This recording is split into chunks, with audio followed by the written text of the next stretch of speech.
বাংলাদেশের ভিতরে কোরআন বিরোধীরা, নাস্তিক বেঈমানেরা, মুরতাদের গোষ্ঠী এরকম ভাবে আলেম ওলামার শত্রু, পীর মাশায়েখের শত্রু, ইসলাম মুসলমানদের শত্রু, মাঝে মাঝে কোরআন নিয়ে পুট করে একটা কথা বলে, মাঝে মাঝে আল্লাহকে নিয়ে কথা বলে, রাসূলকে নিয়ে কথা বলে, সাহাবী আজমাইনকে কথা বলে। তাওহীদি জনতা যখন তাদের বিরুদ্ধে সারা বাংলাদেশে গর্জন দেয়, তাওহীদি জনতা তাদের বিরুদ্ধে যখন ময়দানে নেমে যায়, এই নাস্তিক মুরতাদ বেঈমানের গোষ্ঠী তখন পালাইতে বাধ্য হয়। ঠিক কি ঠিক না সরকার? দায়িত্ব আল্লাহ পাক নিজে নিয়েছেন।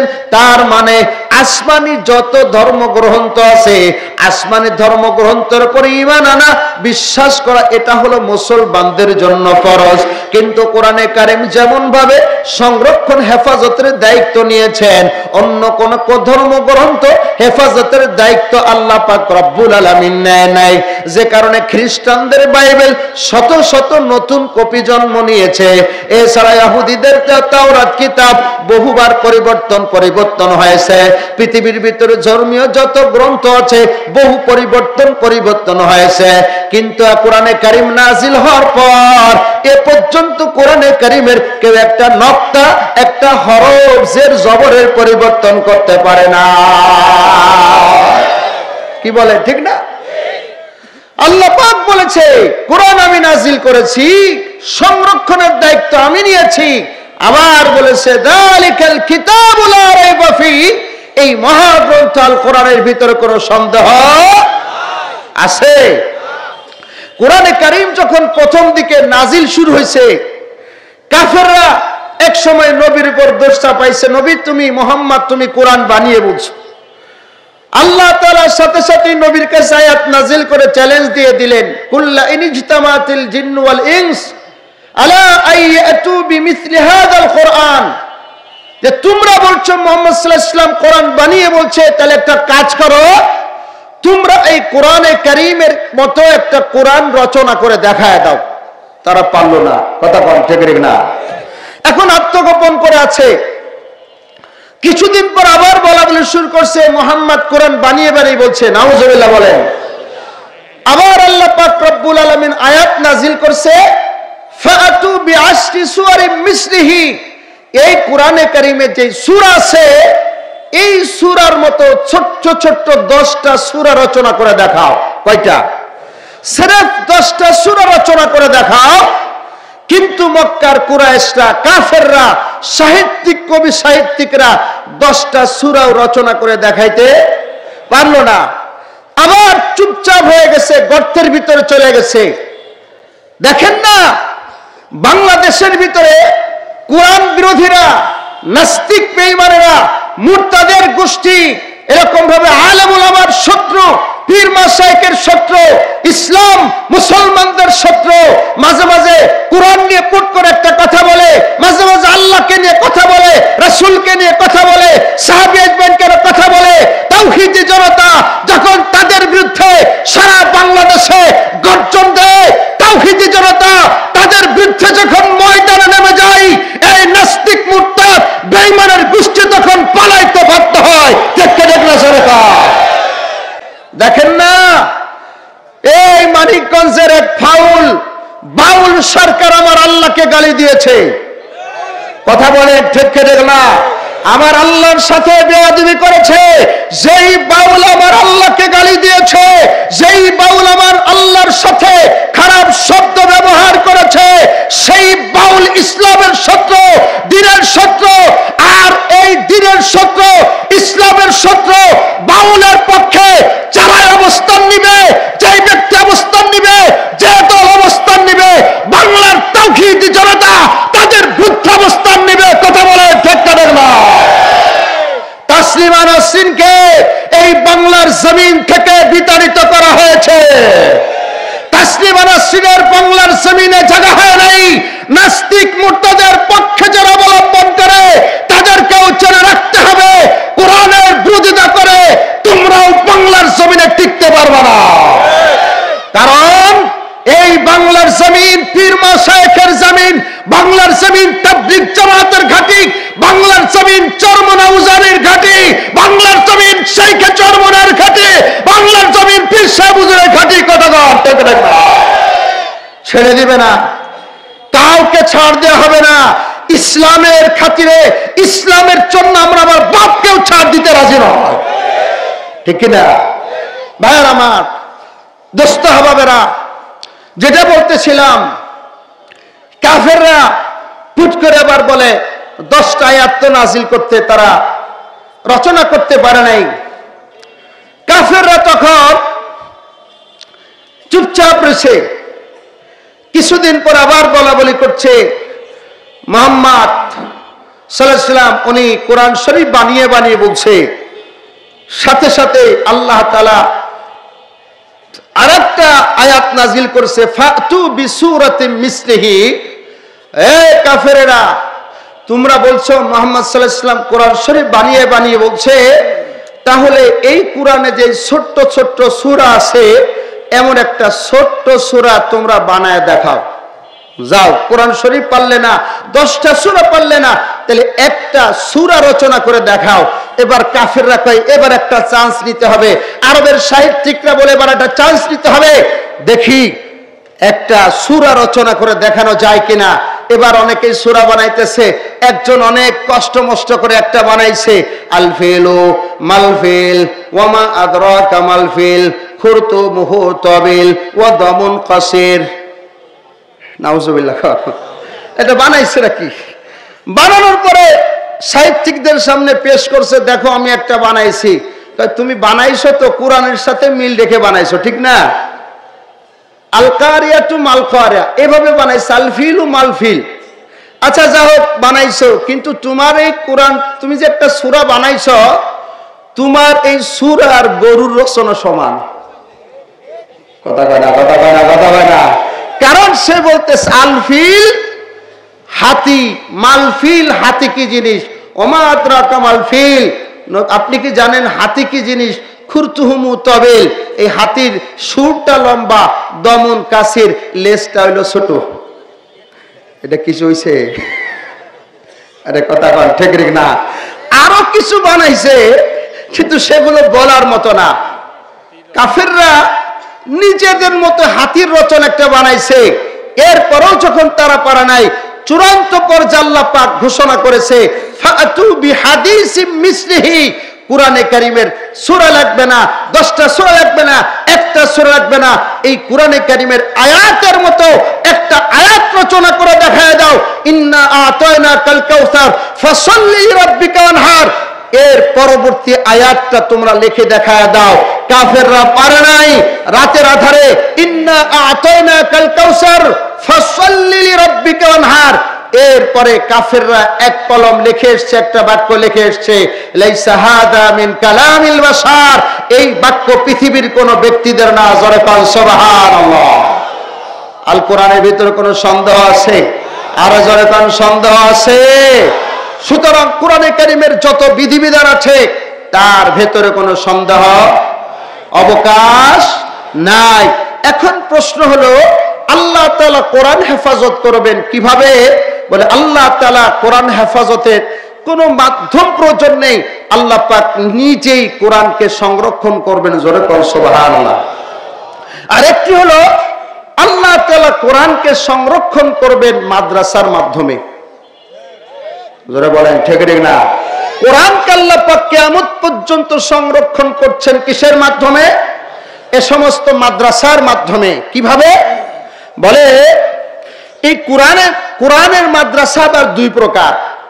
একটা হলো কোরআনের মাদ্রাসা নুরানি হিফজখানা, আরেকটি হলো কোরআনের মাদ্রাসা জামাত বিভাগ, যেখানে ইয়াজদাহম থেকে প্রথম ক্লাস থেকে শুরু করে দাওরাতুল হাদিস তাকমিল জামাত পর্যন্ত, মাস্টার ডিগ্রি পর্যন্ত কমপ্লিট করার পরে আবার ইফতা বিভাগ আছে, তাফসির বিভাগ আছে, হাদিস বিভাগ আছে, আরো তাখাসসুস কোরআনের উপর গবেষণা আছে, অনেক শোভা আছে, শাখা প্রশাখা আছে। এই সব কিছু কোরআনের তরজমা, কোরআনের ব্যাখ্যা, কোরআনের তাফসির, হাদিসের ব্যাখ্যা, হাদিসের তরজমা, হাদিসের তাফসির বোঝা, এটার মাধ্যমে আল্লাহ রাব্বুল আলামিন বাতিল যারা কোরআন সুন্নাহর বিপক্ষে অবস্থান নেয় এ সমস্ত বড় বড় শিক্ষা প্রতিষ্ঠানের মাধ্যমে বড় বড় মুফতি বড় বড় মুহাদ্দিসদের তৈরি করে আল্লাহ তাআলা যুগে যুগে কোরআন সুন্নাহর বিপক্ষে যারা অবস্থান নিয়েছে তাদের দাঁত ভাঙা জবাব দেয়। জোরে কান ঠিক না? তাহলে কোরআনে কারীমের শাব্দিক ভাবে কোরআনের হেফাজত আর সংরক্ষণের মারকাজ হলো এই সুফা মাদ্রাসা, এই মহিলা মাদ্রাসা। কথা বলে ঠিক না? কেন? আজকে মনে করেন আল্লাহ রাসূল বলেছে যতক্ষণ পর্যন্ত পৃথিবীতে আল্লাহ আল্লাহ বলার মতো লোক থাকবে ততক্ষণ কিয়ামত হবে না, আর পৃথিবীতে আল্লাহ আল্লাহ বলার মতো লোক থাকবে ততদিন যতদিন মাদ্রাসা থাকবে। ঠিক না? আজকে মনে করেন এই বছর যদি সারা বাংলাদেশে কোনো দাওরা হাদিস পাঁচ ছেলে আলেম বের না হয়, এই বছরে যদি কোনো হাফেজে কোরআন না বের হয়, সামনের বছর কেউ পাগড়ি নিতে পারবে না। সামনের বছর বাংলাদেশে যত মসজিদ হবে কোন মসজিদে আলেম ইমাম পাওয়া যাবে না, হাফেজ ইমাম পাওয়া যাবে না। এরকম 1 বছর 2 বছর 5 বছর 10 বছর পরে 20 বছর পরে বাংলাদেশের কোন মসজিদে আলেম পাওয়া যাবে না, বাংলাদেশের কোন মাদ্রাসা হাফেজে কোরআন পাওয়া যাবে না। হাফেজ আলেম যখন পাওয়া যাবে না, ইমাম পাওয়া যাবে না, মুয়াজ্জিন পাওয়া যাবে না, হেফজখানার শিক্ষক পাওয়া যাবে না, মাদ্রাসার উস্তাদ পাওয়া যাবে না, তখন পাওয়া যাবে না, তখন পৃথিবীর মানুষ আস্তে আস্তে গুমরা হয়ে যাবে, আল্লাহ আল্লাহ বলার মতো লোক থাকবে না, তখন পৃথিবী থাকবে না, কিয়ামত হয়ে যাবে। জোরে কান ঠিক না? এই পৃথিবী টিকে আছে হযরত উলামায়ে কেরামের মাধ্যমে, এই পৃথিবী টিকে আছে এই মাদ্রাসার মাধ্যমে। কি বলেন? ভুল বললাম? এটাও হাদিসের ব্যাখ্যা বললাম। ভাইয়ের আমার, দোস্ত আহবাবেরা, এজন্য হযরত উলামায়ে কেরাম বিশেষ করে কাসেম নানুতুবি রহমাতুল্লাহি আলাইহি দেওবন্দের বাণী যখন ইংরেজরা হযরত উলামায়ে কেরামদেরকে নির্মমভাবে শহীদ করে দিচ্ছিলেন, উপমহাদেশের প্রায় 50,000 মাদ্রাসাকে তারা বন্ধ করে দিয়েছে, অনেক মাদ্রাসায় আগুন লাগিয়ে দিয়েছে, শত শত উলামায়ে কেরামকে, শেখুল হাদিসদেরকে, মুহাদ্দিসদেরকে গাছে ঝুলায়া, গলায় রশি দিয়ে গাছে ঝুলায়া উলামায়ে কেরামকে গুলি করে হত্যা করেছে। হযরত উলামায়ে কেরামদেরকে জেলখানায় রাখছে। আশেপাশে কোন জায়গায় বড় মহিষ জবে হলে, বড় বড় গরু জবে হলে এই গরুর চামড়াগুলো ছিঁড়ে নিয়ে উলামায়ে কেরামদেরকে জেলখানা থেকে বের করে এই চামড়ার ভেতরে উলামায়ে কেরামকে ঢুকায়া চামড়া সেলাই করে আগুনের কুণ্ডুলি জ্বালায়া উলামায়ে কেরামদেরকে সে আগুনের ভিতর নিক্ষেপ করত। উলামায়ে কেরাম নির্মমভাবে শহীদ হয়েছে। যখন হযরত কাসেম নানুতুবি রহমাতুল্লাহ দেখলেন যে পৃথিবী থেকে উলামায়ে কেরাম বিদায় নিতেছে, দ্বীন মিটে যাবে, ইসলাম মিটে যাবে, পৃথিবীতে আল্লাহ আল্লাহ বলার মতো লোক থাকবে না, তখন কাসেম নানুতুবি রহমাতুল্লাহ আলাইহি হাজী আবেদ আলী সাহেব সহ আরো 6-7 জন মিলে পরামর্শ করলেন মাদ্রাসা করতে হবে। পরামর্শ করে সিদ্ধান্ত নিলেন মাদ্রাসার নাম দারুল উলুম দেওবন্দ হবে। জোরে কান সুবহানাল্লাহ। কোথায় হবে? এখানেই হবে, কিন্তু জায়গা নির্ধারণ হলো না। ঘুমিয়ে আছে, স্বপ্নের ভিতর দেখে রাহমাতুল লিল আলামিন নবী হাজির হয়ে গেছে। জোরে কান সুবহানাল্লাহ। ঘুমের ঘরে আল্লাহ নবী কাসেম নানুতুবির হাত ধরে বললেন, এদিকে আসো। ঘুমের ঘরে আল্লাহ নবী একটা লাঠি নিয়ে দাগ দিয়ে দেখায় দিলেন, এখান থেকেই দেওবন্দ মাদ্রাসার ভিত্তি প্রস্তর শুরু হবে। জোরে কান সুবহানাল্লাহ। উনার ঘুম ভেঙে গেছে। ঘুম ভেঙে উনি লাইট নিয়ে তাড়াতাড়ি সেখানে আসছে। কি দেখলাম? দেখে আল্লাহর নবীর দেওয়া দাগ স্পষ্ট দেখা যাইতেছে। জোরে কান সুবহানাল্লাহ। বলেন তো, বাহ্যিকভাবে দেওবন্দ মাদ্রাসা কাসেম নানুতুবি প্রতিষ্ঠাতা হলেও পরোক্ষভাবে এই দেওবন্দ মাদ্রাসা, এই কওমি মাদ্রাসার প্রতিষ্ঠাতা হলো বিশ্বনবী মুহাম্মদুর রাসূলুল্লাহ। কি বলেন? ঠিক না? মাদ্রাসা প্রতিষ্ঠিত হয়ে গেল, মাদ্রাসা চলতেছে, উলামায়ে কেরাম তালবে মাদ্রাসা এরকম ভাবে লেখাপড়া করছে। হঠাৎ করে মাদ্রাসার বোর্ডিং এ খাবার দাবার সংকট হয়ে গেছে।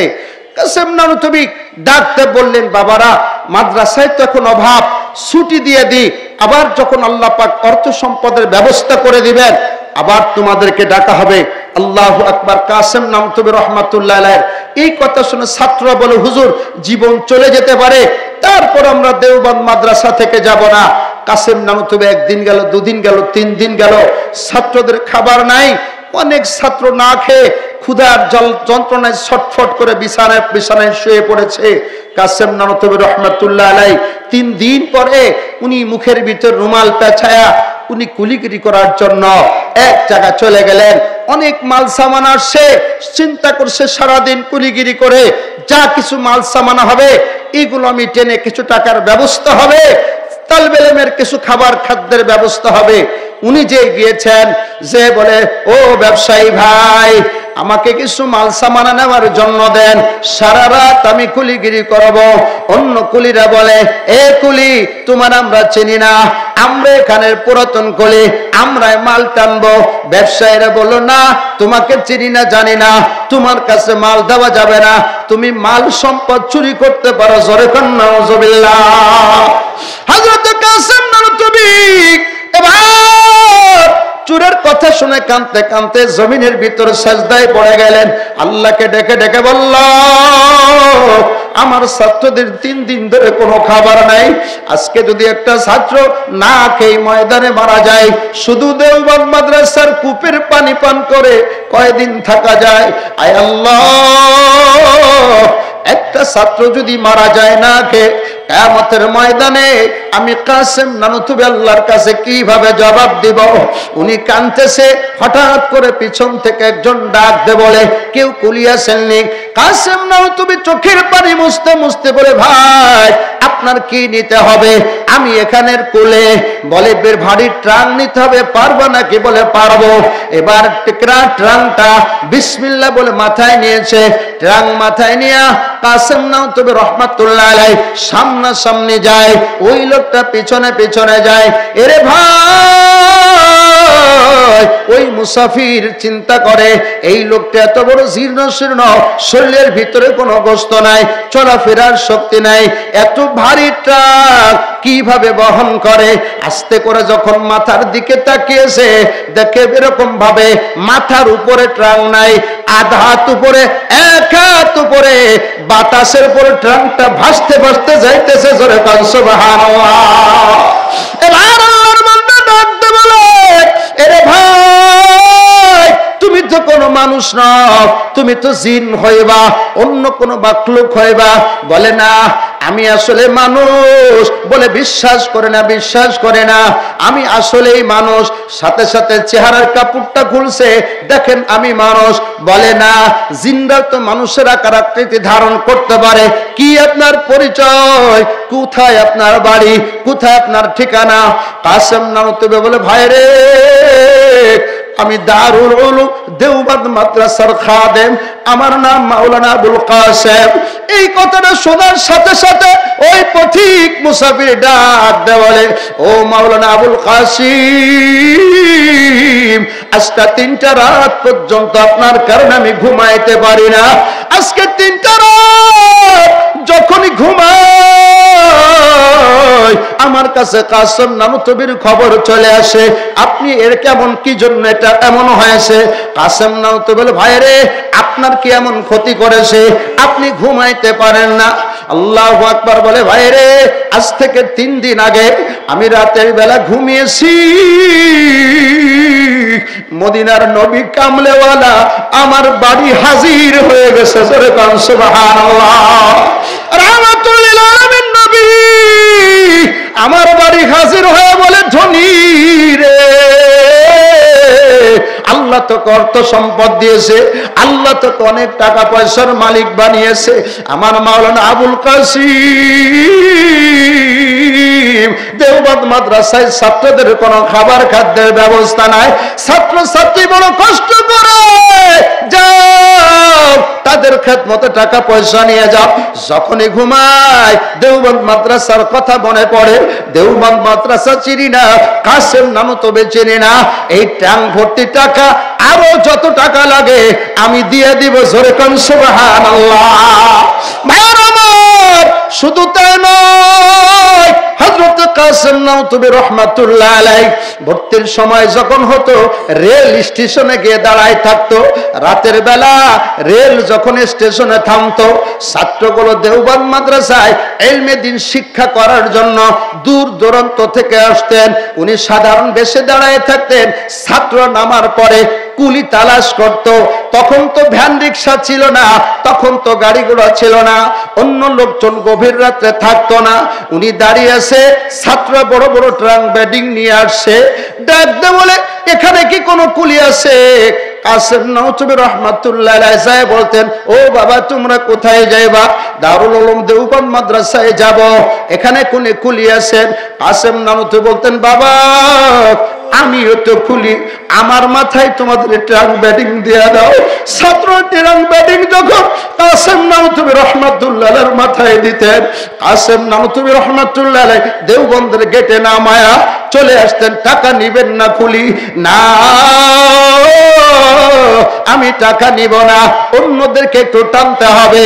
ছাত্ররা যখন চিনে ফেলেছে, হুজুরের কাছে মাপ চায়, ও হুজুর আপনি আমাদেরকে মাফ করে দেন। কাসেম নাওতবী ডাকতে বলে, বাবা আমি কাসিম, কিয়ামতের ময়দানে আল্লাহ রাব্বুল আলামিন যদি আমাকে ডাক দেয়, ও কাসিম তুমি আমার কাছে কি নিয়ে হাজির হয়েছো? আমি আল্লাহর কাছে কিচ্ছু পেশ করতে পারবো না। আল্লাহকে বলবো, আল্লাহ আমি এই ছাত্রদের ট্রাঙ্ক টেনেছিলাম, ছাত্রদের ব্যাডিং টেনেছিলাম, ছাত্রদের একটু খেদমত করেছিলাম, আল্লাহ ওসিলা করে আপনি আমাদেরকে মাফ করে দেন।